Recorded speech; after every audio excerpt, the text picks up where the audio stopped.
Hola, ¿cómo están? Les habla la Mauta desconocida.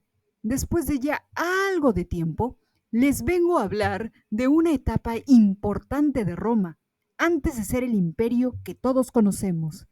Sí, hoy les hablaré sobre la República Romana. Todo empezó a finales del siglo VI a.C., cuando una pequeña ciudad-estado de Roma rompió sus cadenas de la monarquía etrusca, creando un gobierno republicano, pasando a conquistar toda la península itálica, parte del Mediterráneo y más allá. Esta república duró 5 siglos, hasta que llegaron las guerras civiles, para pasar a ser un imperio gobernado por emperadores, estando a la cabeza el Senado, aunque ya con menos poder que antaño. Pero, ¿cómo se dio todo eso? Veámoslo paso a paso. Tras la salida de Tarquino el Soberbio, en Roma surgieron los conflictos internos y externos. La mayor parte del siglo V a.C. fue un siglo de luchas en vez de paz y prosperidad. Desde 510 a.C. hasta 275 a.C., paradójicamente, a pesar de crisis políticas internas, la ciudad creció hasta convertirse en una potencia dominante en toda la península itálica y en Occidente, como en la batalla del lago Regilio, 496 a.C., en la que Roma salió victoriosa contra los latinos hasta las guerras pírricas, 280 a 275 a.C., contra Pirro de Epiro. Aquí es cuando la estructura social y política de la República empieza a asomar, creándose un nuevo gobierno que un día, sin imaginarlo, dominaría desde el Mar del Norte hacia el sur, a través de la Galia y Germania, el oeste hasta Hispania y el este hacia Grecia, Siria y norte de África. El mar Mediterráneo fue una especie de lago romano. Estos territorios permanecerían bajo el control de Roma durante toda la República y hasta bien entrada la época de formación del Imperio Romano. Antes de convertirse en una potencia dominante, la ciudad primero debía tener un gobierno estable y segundo, era primordial de que se evitara de que un solo hombre estuviera frente al timón, decidiéndose crear un sistema que mostraba un equilibrio de poder. Tras la caída de la monarquía, la iniciada república quedó en un inicio bajo el control de grandes familias conocidas como patricios, que derivan del latín patres, que significa padres. Estas familias eran las únicas con el derecho de ocupar cargos políticos y religiosos. Los demás ciudadanos o plebeyos no podían ostentar aquello, a pesar que algunos eran tan ricos como los patricios. Sin embargo, este acuerdo no podía ni debía durar siempre, cosa que disgustó a los patricios. Esto llevó a tensiones entre las dos clases, sobre todo porque los más pobres de la ciudad formaban parte del ejército, preguntándose por qué luchar dándolo todo cuando al final quienes se beneficiaban eran los ricos. Finalmente, llegado el año 494 a.C., los plebeyos se declararon en huelga, reuniéndose en las afueras de Roma, negándose a todo hasta lograr tener representación. Esta protesta fue conocida como el conflicto de órdenes o primera sucesión de la plebe, en la cual lograron su cometido, puesto que fueron recompensados con una asamblea propia conocida como Concilium Plebis o Consejo de la Plebe. Aunque el gobierno de Roma no pudo considerarse democracia, proporcionó a sus ciudadanos, a excepción de las mujeres, la libertad de opinar sobre el gobierno romano. Aparte, los plebeyos entraron en un sistema en el que el poder estaba en una serie de magistrados, cursus honorum, y en asambleas. Aquí es donde aparece la imagen del cónsul. Es en el poder ejecutivo o imperium en donde se ubicaban dos cónsules, elegidos por la Comitia Centuriata, gobernando solo un año. Su labor era presidir el Senado, proponer leyes y comandar ejércitos. Aparte, cada cónsul podía vetar la decisión del otro. Finalizado su mandato, podría convertirse en procónsul y gobernar uno de muchos territorios de la República. Magistrados y funcionarios. Se dividía en magistrados menores como el praetor, el cual era el único funcionario con poder de imperium, que fungía como funcionario judicial con jurisdicción civil y provincial, un quaestor, que era el administrador financiero, y el aedile, que supervisaba el mantenimiento urbano, como carreteras, el suministro de agua y alimentos, los juegos y festivales anuales. Aparte, estaba el cargo de censor, que solo duraba 18 meses y era elegido cada 5 años.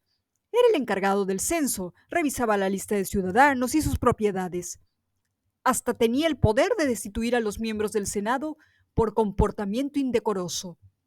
Por último, estaba el último cargo, y a mi parecer, el más importante, el de dictador, único en su género, al que se otorgaba autoridad total y solo se nombraba en tiempos de emergencia, en general por un periodo de 6 meses. El más famoso, por supuesto, fue Julio César, que fue nombrado dictador de por vida. Las asambleas. Estas asambleas simbolizaban la voz del pueblo, solo de varones, para escuchar la voz de algunos ciudadanos. Precisamente una de las más importantes fue el Senado romano, que representaba el vestigio de la antigua monarquía. El senador no recibía remuneración y su puesto era vitalicio, a no ser que fuera destituido por un censor por mala conducta pública o privada. El Senado, sin tener poder legislativo, actuando como una especie de asesor del cónsul y tiempo más tarde del emperador, aún así tenía una autoridad considerable. Los senadores podían proponer leyes, supervisar la política exterior, administración civil y las finanzas, pero el promulgar leyes era encargado a las asambleas populares. Las propuestas del Senado se dividían en dos asambleas populares. La Comitia Centuriata, la cual, aparte de promulgar leyes, elegía cónsules y declaraba la guerra, y el Concilium Plebis, que se encargaba de transmitir los deseos de la plebe a través de los tribunos elegidos. El Concilium Plebis o Consejo de la Plebe surgió por un conflicto de órdenes entre plebeyos y patricios por el poder político. En este concilium, aparte de aprobar leyes que favorecieran a los plebeyos, elegían a tribunos que hicieran de portavoces. En un inicio, este concilium plebis fue creado para dar algo de voz a los plebeyos en el gobierno, pero no fue suficiente. En el año 450 a.C.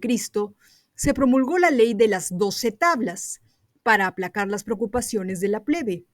Esta ley, sin saberlo, se convirtió en el primer código de derecho romano del que se tiene constancia en la actualidad. Las tablas, como fueron llamadas, trataban problemas domésticos de la vida familiar y la propiedad privada. No solo se prohibía encarcelar por deudas a los plebeyos, también se concedía el derecho a apelar la decisión de un magistrado. Tiempo después, los plebeyos podían hasta casarse con patricios y ascender a cónsul. También los derechos de los plebeyos aumentaron. En 287 a.C., la Lex Hortensia decretó que todas las leyes aprobadas por el Concilium Plebis eran obligatorias tanto para plebeyos y patricios. El crecimiento de Roma. Tras la victoria de las 3 guerras púnicas del 264 al 146 a.C. contra Cartago, se logró el primer paso para que Roma se extendiera más allá de sus fronteras. Años después de la guerra y de la derrota a manos de Aníbal, el Senado siguió el consejo de Catón el Viejo que dijo: Cartago delenda est, Cartago debe ser destruida. La república se consolida de manera definitiva como una potencia mediterránea en la batalla de Sama en 146 a.C., más las derrotas de los griegos en las 4 guerras macedónicas que consolidaron la república. Esto trajo a Roma inconscientemente la cultura helenística de los griegos, sobre todo su arte, filosofía, literatura y hasta su religión. Los dioses romanos empezaron a moldearse bajo la influencia griega, que inclusive se empezaron a construir templos en honor a estos dioses por toda Roma. Según algunos historiadores, la república siempre estaba tambaleándose, al borde del colapso político. La antigua economía agraria no podía ni quería ser transferida con éxito, ampliando más la brecha entre ricos y pobres. Más que ser un estado guerrero, los romanos en sus hogares creían en la importancia de la familia y de la religión. Creían también que la ciudadanía o civitas definía lo que era ser civilizado. Esto ocasionó que dentro del territorio romano comenzaran a desafiar a la autoridad. La división de clases se observaba mejor dentro de las murallas de la ciudad, como en las viviendas. En ese tiempo, Roma era un lugar para aquellos que abandonaban algunas ciudades y granjas de las afueras en busca de un futuro mejor. Pero las promesas incumplidas de trabajo hizo que muchas personas se fueran a vivir a las zonas más pobres de la ciudad. Aparte, los empleos que buscaban no existían, lo que llevó a varios a vivir en las calles. Los ciudadanos pudientes vivían en la colina del Palatino, otros en zonas superpobladas y peligrosas con el miedo a constantes incendios y derrumbamientos en departamentos destarlatados, muchos de ellos sin luz natural, sin agua corriente ni aseos, en calles mal iluminadas y, por supuesto, con mucha delincuencia. En esas callejuelas se arrojaban hasta desechos humanos diarios, lo que originaba, aparte del olor putrefacto, enfermedades, sumándole el descontento de la población. ¿Quiénes fueron los hermanos Graco? Durante el siglo II a.C., dos hermanos tribunos quisieron lograr cambios en favor de la República, pero no lo consiguieron. Esos hermanos eran Tiberio y Cayo Graco. Tiberio Graco sugirió en pleno Senado dar tierras a los desempleados y pequeños agricultores. Obviamente, esta asamblea compuesta por grandes terratenientes se opusieron rotundamente. Incluso también el Concilium Plebis rechazó esta idea. A pesar de que su idea se convirtió en ley, no llegó a ser aplicada, produciéndose grandes protestas, y a causa de ello, entre las 300 personas en la cual estaba Tiberio, fueron asesinadas.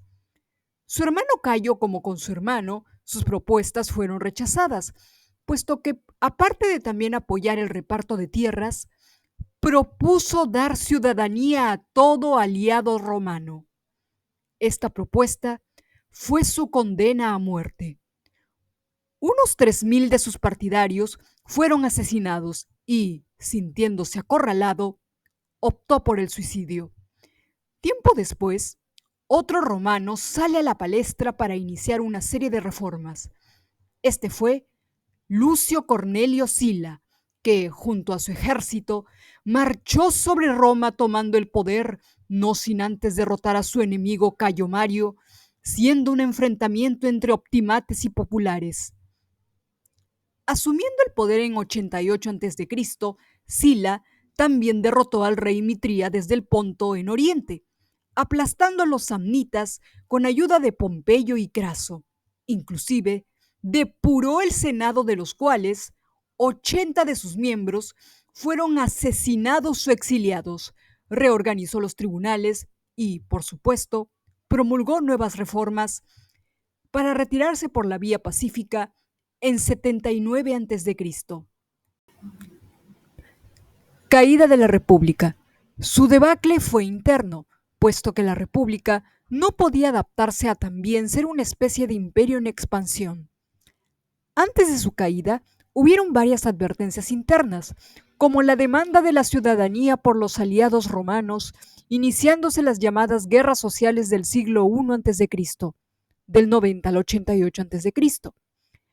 Ellos, durante años, pagaron tributos y hasta suministraban soldados para la guerra, pero seguían sin ser ciudadanos.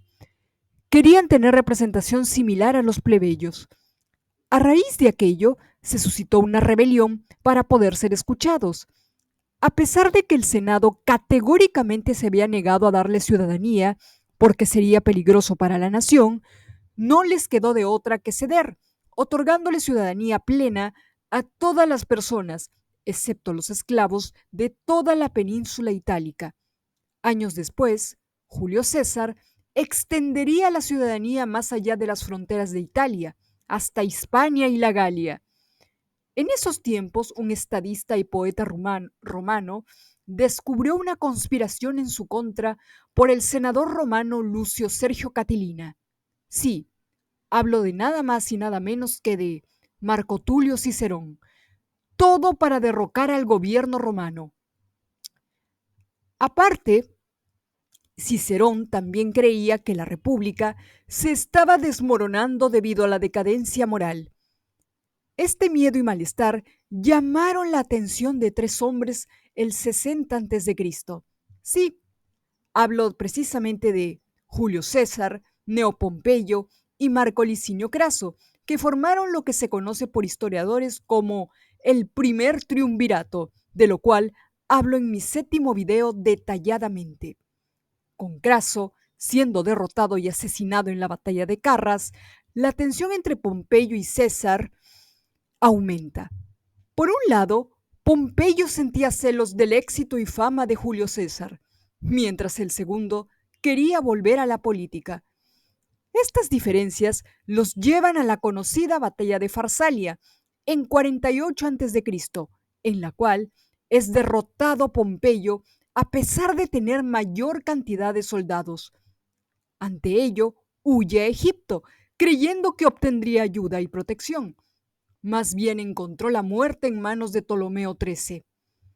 Mientras Julio César aseguró las provincias orientales como el norte de África, regresando a Roma como un héroe para declararse dictador vitalicio. Ante ello, varios del Senado vieron esto como que ponía en riesgo la República Romana. A pesar de varias reformas populares que hizo, Julio César terminó asesinado en los idus de marzo del 44 a.C. Los senadores, creyendo que con su asesinato se eliminaba todo peligro sobre la República, más bien lograron darle una estocada a esta también, pues el heredero e hijastro de César, Octavio, logró derrotar a Marco Antonio junto a Cleopatra en la batalla de Accio en el 31 a.C., para convertirse finalmente en el primer emperador de Roma, conocido como Augusto. Esto selló el fin de la República Romana, pasando a ser el imperio que todos conocemos. Y bien, por el momento, eso es todo. Nos vemos con otro relato.